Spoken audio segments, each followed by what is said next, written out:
Halo warga YouTube, kembali lagi bersama saya Novi Sulastri Channel. Kali ini saya akan share informasi mengenai rumah KPR subsidi bisa di take over apa enggak.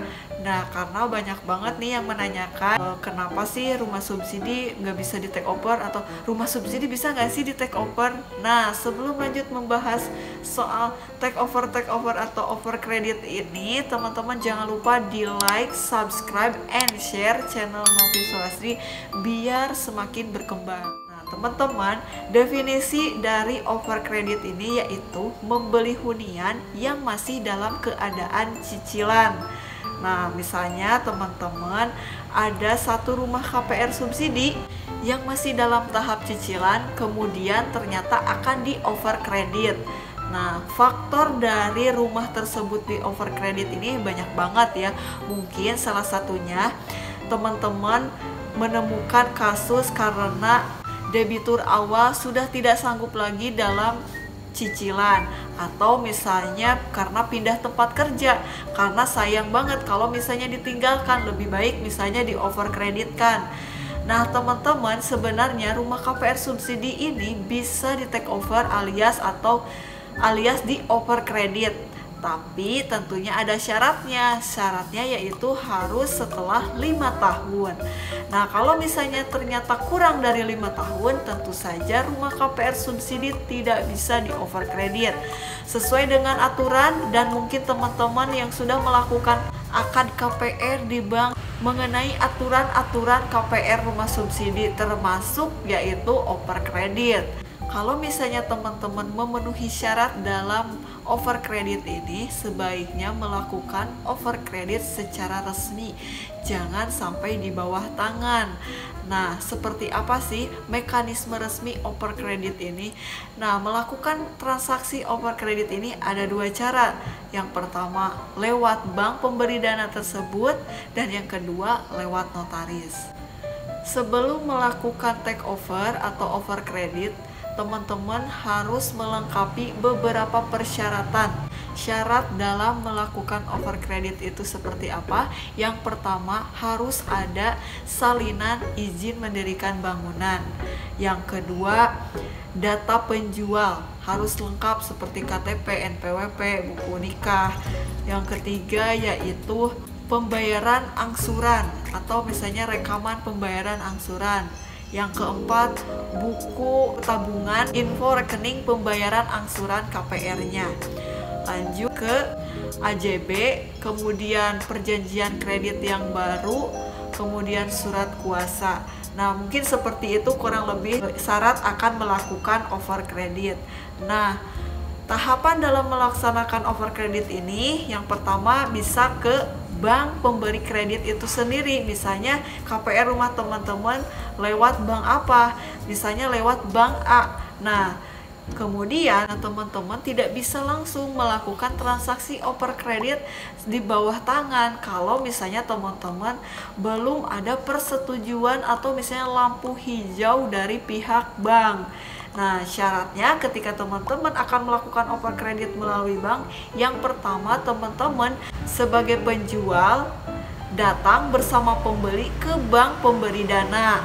Nah, yang kemudian lanjut kepada proses pengajuan pengalihan over credit. Dan yang selanjutnya nanti pihak bank akan menganalisa dulu nih, pihak debitur baru apakah layak untuk melakukan over creditnya, karena tidak bisa langsung juga apakah kemampuan debitur baru ini lolos atau tidak ya. Dan selanjutnya yaitu proses persetujuan.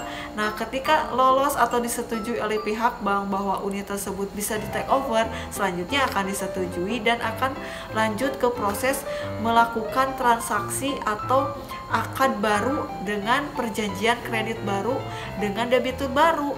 Nah, seperti itu. Nah, kemudian ada cara lewat notaris.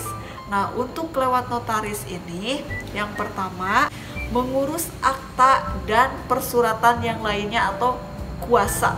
Dan yang kedua, menyiapkan surat pernyataan. Yang ketiga, menyampaikan surat tersebut kepada pihak bank.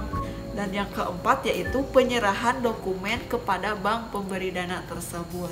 Nah, itu dia ya teman-teman, mekanisme oper kredit secara resmi. Nah, sekali lagi teman-teman, kalau mempunyai rumah KPR subsidi, jangan sekali-kali melakukan oper kredit ini di bawah tangan. Karena kalau misalnya di bawah tangan atau misalnya takut nanti di kemudian hari terjadi masalah. Nah, teman-teman, proses oper kredit ini sebaiknya dilakukan secara resmi untuk menghindari terjadinya hal-hal yang tidak diinginkan.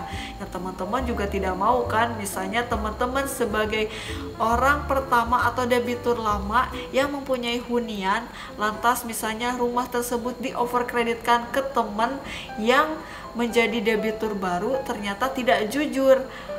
Tahu-tahu rumah tersebut tidak dibayar cicilannya. Karena kalau misalnya di bawah tangan, laporan tersebut akan tetap menginformasikan kepada kita, karena bank akan menganggap bahwa hunian tersebut adalah milik kita. Nah, kecuali teman-teman oper kredit secara resmi, hal-hal yang menakutkan tersebut tidak akan terjadi. Kalau misalnya debitur baru melakukan tindakan curang atau misalnya tidak membayar angsuran, otomatis kembali lagi ke debitur baru tersebut. Tidak ada kaitannya dengan kita sebagai debitur lama. Nah, seperti itu ya kira-kira teman-teman mekanismenya. Nah, selanjutnya untuk biaya take over ini seperti apa? Nah, untuk biaya take over bisa jadi teman-teman melakukan sistem melunasi hutang atau misalnya membayar pelunasan sisa pokok pinjamannya. Nah, otomatis rumah tersebut langsung dibayar lunas. Nah, kemudian yang kedua, misalnya hanya membayarkan yang sudah dibayarkan oleh pihak debitur lama. Nah, seperti DP-nya atau misalnya angsuran yang sudah masuk. Nah, seperti itu ya teman-teman. Dan proses oper kredit ini memerlukan waktu yang cukup panjang. Teman-teman juga harus sabar dalam melakukan proses oper kredit. Nah, kalau misalnya teman-teman ingin memperoleh hunian dengan cara oper kredit ini, perlu banget nih dipertimbangkan. Atau misalnya memilih oper kredit yang secara resmi, jangan di bawah tangan, agar teman-teman mendapatkan hunian yang aman. Karena tidak mau nih misalnya riwayat hunian sebelumnya ini ada tunggakan atau tidak. Karena pas oper kredit terjadi, otomatis tunggakan-tunggakan tersebut harus dibayarkan. Sekian sharing informasi mengenai oper kredit. Semoga videonya bermanfaat dan sampai ketemu di video saya selanjutnya. Terima kasih.